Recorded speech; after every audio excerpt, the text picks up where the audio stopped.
Patrick Moore's an absolute legend of South African mountain biking, and he's also been building bikes for well over 20 years. This is his latest creation, the Pyga Evolve. It's made right here in South Africa.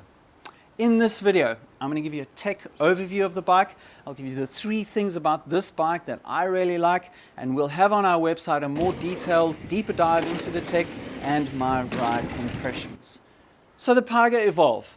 It's a 160 rear travel, 170 fork electric mountain bike running on the Shimano EP8 system, which gives you 85 Newton meters of torque, and this bike has a 630 watt-hour battery, so it's a full power eMTB. It's available from Pyga in a frame only, obviously with the drive unit, a frame only buy, or you can spec it as a complete bike and you can customize your build kit a little bit. It's a 6066 T6 all aluminium bike, no carbon here whatsoever. And Patrick has used a 16-tooth idler pulley, which has thick, thin teeth on it, and he says you can get over 1,000 kilometers per idler pulley, so well over 1,000 kilometers per idler pulley on this bike. The suspension layout is a 4-bar horse link system, and the kinematics are such that you can run this bike with an air shock or a coil. The bike is sold as a 29er. I've got it set up with a mullet specific seat stay, which is also available from the guys at Pyga. So a quick summary of the geometry. 63.5 head angle over here. You've got 445 millimeter chainstays, and the BB height is set at 350.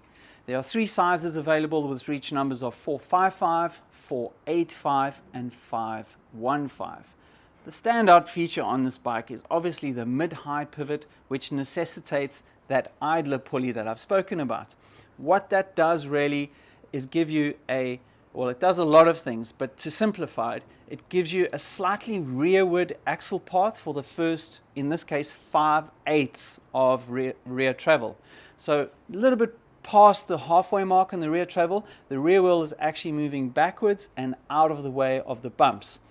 On the trail, what that means is sublime suspension performance, especially on small bumps and on low speed drops, low speed hucks. A couple more things about the high pivots. I've owned and ridden a few of them, and I think the biggest mistake I've always made is when I'm on the trail, I'm puzzling in my head on the science of what the rear end of the bike is doing. As soon as I forget about that science and just focus on the trail, I am actually always blown away by the performance of the system. The Evolve is the same. Mind-blowing. Okay, 3 things I really like about this bike. Well, actually, let's make it 4. So it's a boutique bike brand that's making high-performance bikes right here in South Africa, and that is absolutely cool. Second thing, despite the use of an idler pulley, a regular length chain will suffice. Third thing I really like, small performance is mind-blowing. It's of the very best that I've ridden. Absolutely mind-blowing on the first ride. Fourth thing I really like is how quiet the bike is when descending. There's very little feedback and noise coming from the chain, the cassette, and it's simply incredible. It really has to be experienced. So what we'll do on our website, we'll have a more detailed review with all our ride impressions. If you're not into reading, I'll answer that question right now.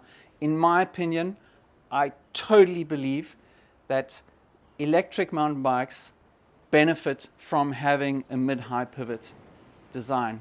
They are definitely not overkill. Thanks for watching. Thanks for subscribing. I'll see you on the trails.